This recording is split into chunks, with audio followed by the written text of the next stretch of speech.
আমরা ঢুকছি আমরা ঢুকছি রবীন্দ্র কাচারি বাড়ি। এই যে টিকিট, তাজবির হাতের টিকিট, নো নো প্রবলেম।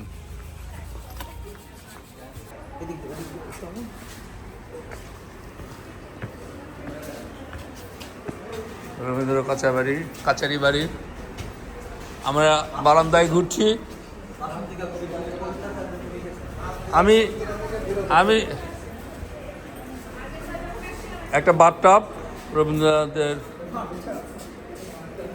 হ্যাঁ, ছোট বাচ্চাকে কিভাবে গোসল করবে এটা আমার প্রশ্ন। উনি এত গরম আরো সুন্দর অ্যাঙ্কর, এটা না পদ্মাবতী অ্যাঙ্কর না? অ্যাঙ্কর, হ্যাঁ রবীন্দ্রনাথের ওই সময় বাথটাব ছিল স্যার। হ্যাঁ। কবিতা লেখার আগে তিনি নোংর করতেন।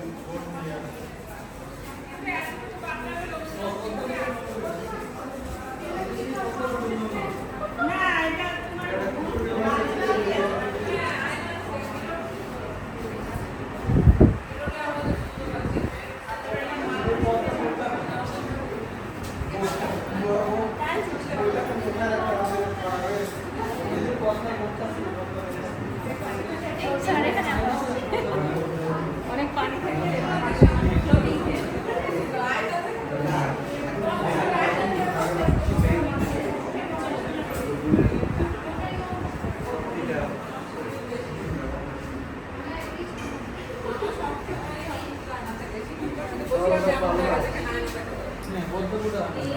ভোটের দরকার পাল্লা।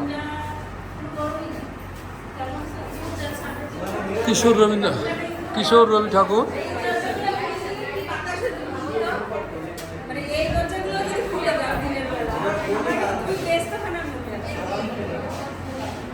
দরজাগুলোই দারুণ ইন্টারেস্টিং।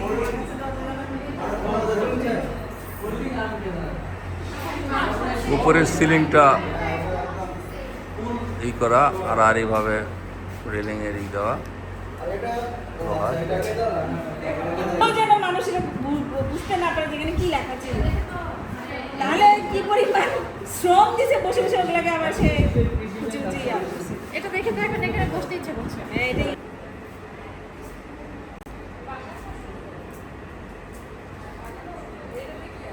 এটা সিন্ধুক,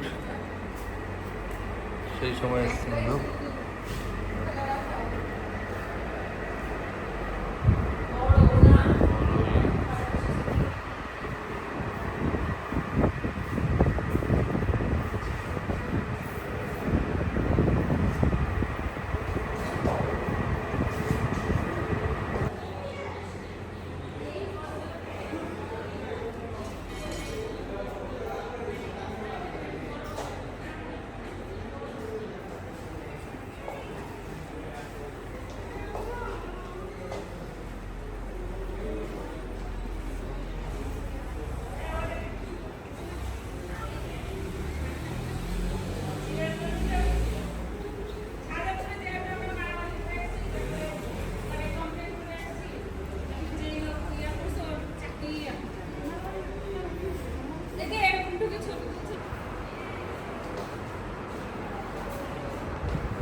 না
কোথায় কোথায় ওটা এই তো স্যার চিল্লারে চাইনিজ না স্যার কি ছবি উঠাচ্ছেন নাকি হ্যাঁ, হ্যাঁ। আমাদের কাছে হ্যাঁ আরেকটু ওই পাশে যাও মাছ আমাদের রায়হান নতুন নতুন আমাদের শাহ মোহাম্মদ রায়হান মিয়া নতুন আমাদের সঙ্গে সহযাত্রী। তো উনি চায়নার অভিজ্ঞতা বললেন, 16 দিন চায়না ছিলেন সেখানে। কানাডার অভিজ্ঞতা হচ্ছে হ্যাঁ, সেখানে মানুষজন কেমন জীবনযাপন করে, এখানে কানাডার অভিজ্ঞতা হচ্ছে। মাল্টি ন্যাশনাল আর কি একটা লেয়ারে আছি আমরা। আম্মা কেমন লাগছে?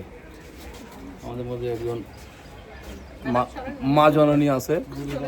অভিজ্ঞ মানুষ। আম্মা কি এর মধ্যে আইছিল ভিতর প্রতিশোধ? আজকে ওনার এক জন্ম, জীবন মা নওগাঁ পার করছে কিন্তু এক জীবন, ওনার জন্ম, শ্বশুর বাড়ি, বাবার বাড়ি সব নওগাঁতেই, একই গ্রামে। আবার সিরাজগঞ্জের মানুষ অথচ আমি প্রতিশোধ আসেন না, এই আসলাম রবীন্দ্র কাছারি বাড়িতে যাই না। আম্মাকে নিয়ে। আমি বন্ধ ছিল। বাংলার লোক আছে এখানে, উনি একটা গান শুনিয়ে দিয়েছেন। হ্যাঁ, বাংলা। আর রবীন্দ্রনাথের এটা এই দাদা কিনছিল কাছারি, এটা 1830 সালে মহিষী দেবশ্রী দেখছি তো দ্বারকানাথ ঠাকুর কিনছিলেন 1830 সালে। কিন্তু রবীন্দ্রনাথ প্রথম আসলো 1890 সালে, কিন্তু প্রথম আসছিল। তারপরে এই কাছারি বাড়িটা রবীন্দ্রনাথ ঠাকুরের পার্সোনাল ব্যক্তিগত কাছারি বাড়ি ছিল।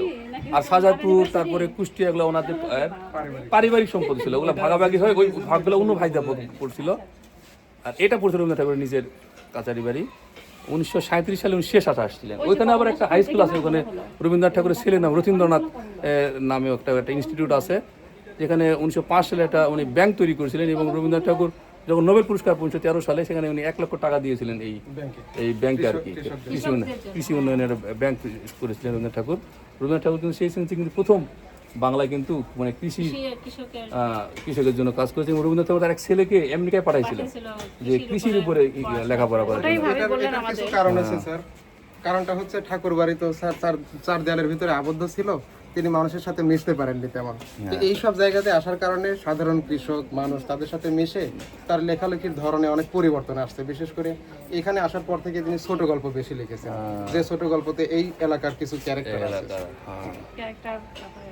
এবার দেখলাম যে গোরা আর ঘরে বাইরে উপন্যাসটা এখানে লিখছে। এখানে গোরা আর ঘরে বাইরে তো অনেক বড় উপন্যাস, হয়তো কোনো একটা অংশ লিখছে। কিন্তু ওই যে আমাদের ছোট নদী চলে বাঁকে বাঁকে, এটা এখানে লেখা। এই পাশে দিয়েই নাগর নদী গেছে, এই নাগর নদীতে উনি বোটটা নিয়ে আসছেন আর কি। এখানে নাগর নদীতে মরে গেছে, এটা মরা নদী, খাল হয়ে গেছে। স্যার এটা কি আত্রাইয়ের শাখা নদী? শাখার একটা এটা আত্রাই নদী। না না, এটা নাগর নদী। নাগর নদী এটা ওই দিক থেকে আসছে, বগুড়ার দিক থেকে আসছে। এখন এক সময় পদ্মা শাখা নদী, নাগর পদ্মা যমুনা এক জায়গা হয়ে গেছে, এক ছক হয়ে নাগর হচ্ছে পদ্মা শাখা নদী, নাগর পুরীর টাঙ্গন। ট্যাঙ্গন, হ্যাঁ। বড়াল আপনাদের ওখানে আছে। যেহেতু আরেকটু সামনে গেলে আপনার নাটোর আত্রা, এরপরেই তো পদ্মার হবে। হ্যাঁ, পদ্মা এই ধারাবাহিক ভাবে এসেছে নদীগুলা, রাজশাহী থেকে পদ্মা, নাটোরে এসে আত্রায়। তাহলে ওনারাও ম্যাডাম সিরাজগঞ্জে কি পদ্মা নাকি? যমুনা পদ্মা, এক সাইডে পদ্মাও আছে, এক সাইডে যমুনা না আছে। না, যমুনা পদ্মা দুটোই আছে। এই পাশে সিরাজগঞ্জ মানে পদ্মা পড়েনি না, পাবনাতে পড়ছে, পাবনায় পড়ছে আর কি, পাবনায় পড়ছে, পাবনায় পড়ছে। আর রবীন্দ্রনাথ ঠাকুর মনে হয় এখানে আসতেন, উনি কলকাতা থেকে ট্রেনে উনি গোয়ালন্দ আসতেন, গোয়ালন্দ থেকে উনি এখানে নৌকার পথে আসতেন। সিরাজগঞ্জের বাজারে তো মাছের ভিড়, বিশাল বিশাল মাছ পাওয়া যায়।